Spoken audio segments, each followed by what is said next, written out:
क्या आठवें वेतन आयोग में ऐसा बड़ा बदलाव होने जा रहा है जिससे रिटायरमेंट के बाद आपकी पेंशन 100% तक पहुंच सकती है?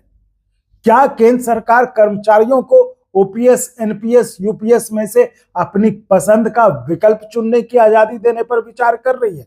और क्या यह फैसला लाखों केंद्रीय कर्मचारियों और पेंशनर्स की जिंदगी बदल सकता है? तो ये वो सवाल है जिसकी चर्चा आज हम इस वीडियो में करेंगे, और एक ऐसी खबर की जिसने सरकारी कर्मचारियों के बीच नई उम्मीद और नई बहस दोनों को जन्म दे दिया है।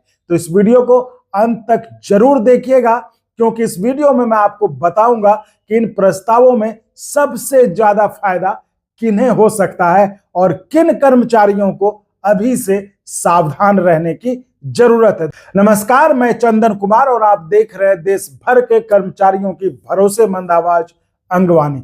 जी साथियों, इस वीडियो में जैसा मैंने बताया कि इस वीडियो में हम बात करेंगे आठवें वेतन आयोग में जो पेंशन रिफॉर्म्स यानी पेंशन सुधारों को लेकर जो बड़ी बड़ी बातें सामने आ रही है, जिसको लेकर चर्चा है। तो सबसे चर्चित जो प्रस्ताव है वो है कि वरिष्ठ पेंशनर्स जो हैं उनको उम्र बढ़ने के साथ जो है पेंशन अधिक दिया जाए, ये प्रस्ताव है। तो रिपोर्ट के अनुसार 65 वर्ष की आयु से अतिरिक्त पेंशन की शुरुआत हो सकती है और बढ़ती उम्र के साथ ये पेंशन जो है बढ़ते बढ़ते 100% तक पहुंच सकती है। हालांकि देखिए, यहां पर एक बात स्पष्ट कर दूं कि यह अभी केवल चर्चा और प्रस्तावों के स्तर पर, अभी इस पर आठवां वेतन आयोग अपना सुनेगा पक्षों को, फिर वो रिपोर्ट बनाएगा, फिर वो सरकार देगा, अंतिम फैसला सरकार को लेना है। तो इसलिए अभी ये प्रस्ताव सिर्फ आठवें वेतन आयोग को पहुंचा है, इसलिए अभी रिपोर्ट बनेगी और फिर तब जाकर फैसला होगा, तो ये आपको क्लियर होगा। तो अब हम बात करते हैं उस मुद्दे की जिस पर कर्मचारियों की सबसे ज्यादा नजर है। जी हाँ, यानी ओपीएस, एनपीएस और यूपीएस।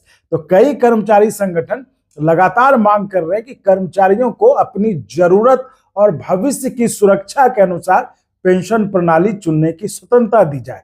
अगर ऐसा होता है तो भविष्य में कर्मचारी 3 विकल्पों में से किसी एक को चुन सकते हैं। पहला ओपीएस यानी ओल्ड पेंशन स्कीम, दूसरा एनपीएस यानी नेशनल पेंशन सिस्टम, और तीसरा जो अभी आया यूपीएस यानी कि यूनिफाइड पेंशन स्कीम। यह मांग साथियों इसलिए भी जोर पकड़ रही है क्योंकि कई कर्मचारी बाजार जो मार्केट पे डिपेंड करता है ना आपका पेंशन एनपीएस में, तो उसको लेकर जो जिस तरह के अभी उतार चढ़ाव चल रहे हैं उसको लेकर कई कर्मचारी बहुत चिंतित हैं। उनका मानना है कि रिटायरमेंट के समय बाजार की स्थिति खराब होने पर पेंशन पे असर हो सकता है, ये जाहिर तौर पे है। तो इसको लेकर जो है कर्मचारी संगठनों और यूनियनों ने जो है आठवें वेतन आयोग के सामने विभिन्न प्रस्ताव रखे हैं, जिसमें कि एनसीजेसीएम ने भी साफ तौर पर कहा है कि इसमें ओपीएस की वापसी, एनपीएस कर्मचारियों को ओपीएस का विकल्प, एश्योर्ड पेंशन, कम्यूटेशन नियमों में बदलाव और पेंशनर्स को अधिक राहत देने जैसी मांगे उसमें शामिल है।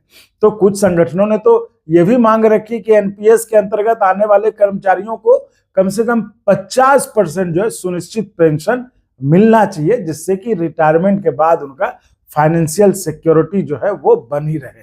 तो अब इसमें सवाल ये उठता है कि क्या, चूंकि एनपीएस वाजपेयी जी के समय लाया गया था, यूपीएस मोदी जी लाए हैं, तो क्या यूपीएस, अब चूंकि सरकार अभी मोदी जी की है, तो क्या वो यूपीएस को कुछ बदलाव करेंगे और ऐसा करेंगे जिसको जो कर्मचारी जो है और पसंद करे उसको ये लाए? वो वाजपेयी जी लाते, तो सरकार ने पहले जो है यूपीएस को एनपीएस के विकल्प के तौर में प्रस्तुत कर दिया है। इसका उद्देश्य क्या है? कर्मचारियों को जो है अधिक जो एश्योर्ड पेंशन है और डीआर के हिसाब से उनको पेमेंट देने का। अब सवाल यह है कि क्या आठवें वेतन आयोग में, चूंकि इस सरकार का ये पेंशन फॉर्मूला मॉडल है, तो क्या इसको ये और अधिक मतलब आकर्षक बनाएंगे जिससे कर्मचारी अधिक से अधिक उसको लें? ये भी एक सवाल है। तो इसका, हालांकि इसका जवाब जब तो आने वाले महीने में ही, समय में ही साफ होगा ना, जब आठवां वेतन आयोग अपना रिपोर्ट देगा, है ना।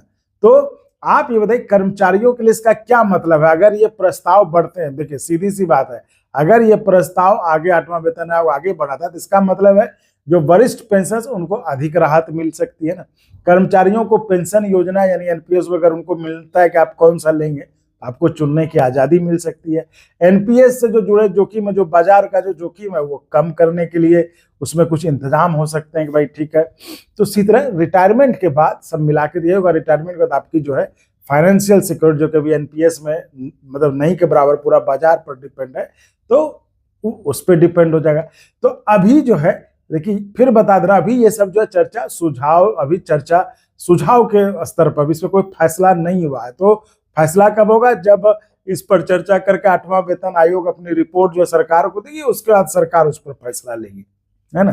तो साथियों, क्या आपको लगता है कि कर्मचारियों को ओपीएस, एनपीएस, यूपीएस में से विकल्प चुनने की आजादी मिलनी चाहिए?